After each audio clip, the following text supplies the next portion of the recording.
Welcome to our channel. Today we're diving into the world of fevers. You know, that feeling when your forehead's a little too warm and you just don't feel like yourself. We've all been there. Fevers can be a bit scary, but understanding what they are, why they happen, and how to handle them can make all the difference. Think of your body as this incredible fortress designed to protect you from all sorts of invaders. Now sometimes those invaders are tiny little things we call germs, and when they try to get in and cause trouble, our body raises the alarm. That alarm is a fever. In this video, we'll break down everything you need to know about fevers, from the different types to the symptoms they bring along, and most importantly, how you can help yourself or your loved ones feel better. So let's get started. First up, let's talk about low-grade fevers. Imagine your body's defense system as a car engine. Sometimes there might be a little hiccup, a slight temperature increase, but nothing too major. That's what a low-grade fever often feels like. These fevers typically stay below 100.4 degrees Fahrenheit or 38 degrees Celsius for my international friends. You might feel a little off, maybe a bit warm, but generally, you're still able to go about your day. Common culprits behind these low-grade fevers are those pesky viral infections we all know too well, like the common cold or the flu. It's your body's way of saying, hey, something's not quite right, but I'm on it. The good news is, low-grade fevers usually don't require any special treatment.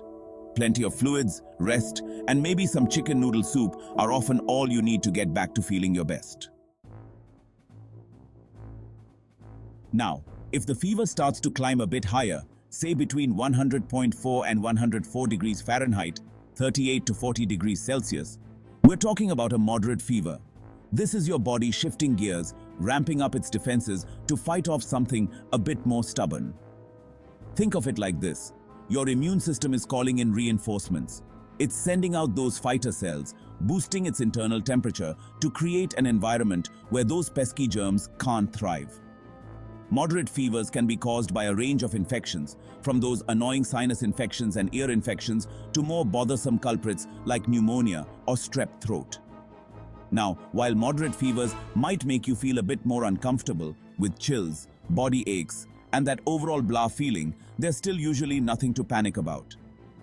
However, it's always a good idea to consult with a healthcare professional, especially if the fever persists or you have any concerns. Alright, now we're getting into the territory where we need to pay close attention. A high fever is generally considered anything above 104 degrees Fahrenheit, 40 degrees Celsius. This is your body sounding the alarm bells, signaling that it's dealing with something more serious. Remember how I said your body is like a fortress? Well, a high fever is like raising the drawbridge and calling in the cavalry. It's a sign that you need to take action and seek medical attention promptly. High fevers can be caused by a number of things, including severe bacterial infections, heat stroke, certain medications, or underlying medical conditions. It's not something you want to try to tough out on your own. If you or someone you're caring for has a high fever, especially if it's accompanied by other symptoms like a stiff neck, severe headache, confusion, difficulty breathing, or a rash, it's essential to head to the emergency room or call for medical help immediately.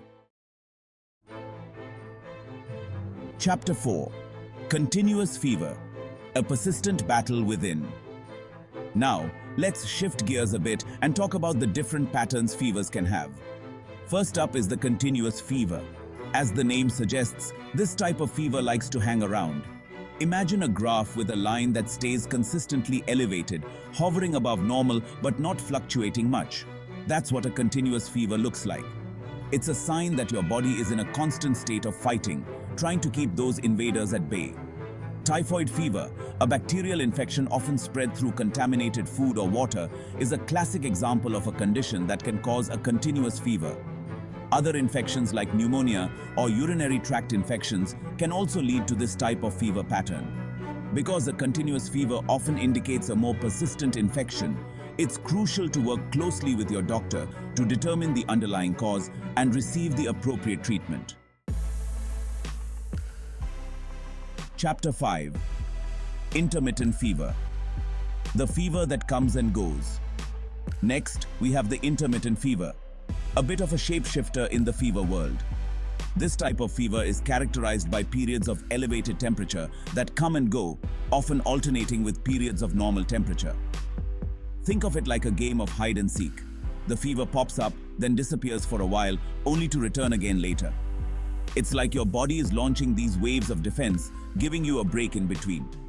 Malaria, a mosquito-borne illness, is known for causing these classic intermittent fevers, often with chills and sweats accompanying the temperature spikes. Some viral infections like dengue fever can also cause this type of fever pattern.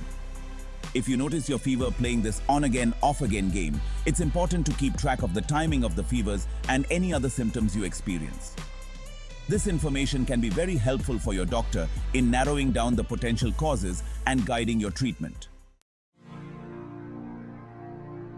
Chapter 6. Remittent fever, riding the fever roller coaster.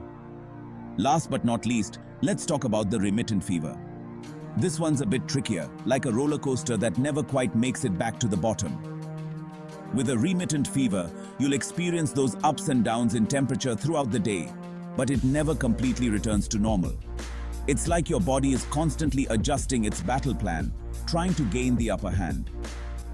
Conditions like tuberculosis, a bacterial infection that often affects the lungs, and endocarditis, an infection of the heart valves, are known to cause this type of fever pattern. Other infections, inflammatory disorders, or even certain medications can also be the culprits. Because a remittent fever can be a sign of a more complex underlying condition, it's essential to seek medical attention for proper diagnosis and treatment. Don't hesitate to reach out to your healthcare provider if you notice this type of fever pattern. Thanks for watching. We've covered a lot of ground today, from understanding what a fever is and why it happens to exploring the different types of fevers and when it's crucial to seek medical attention. Remember, while fevers can be a bit unnerving, they're often our body's way of signaling that something's off and it's working hard to protect us. By understanding the different types of fevers, recognizing the signs, and knowing when to seek medical advice, you can better navigate those feverish times. If you found this video helpful, don't forget to like, share, and subscribe for more health tips and information. Stay healthy and take care.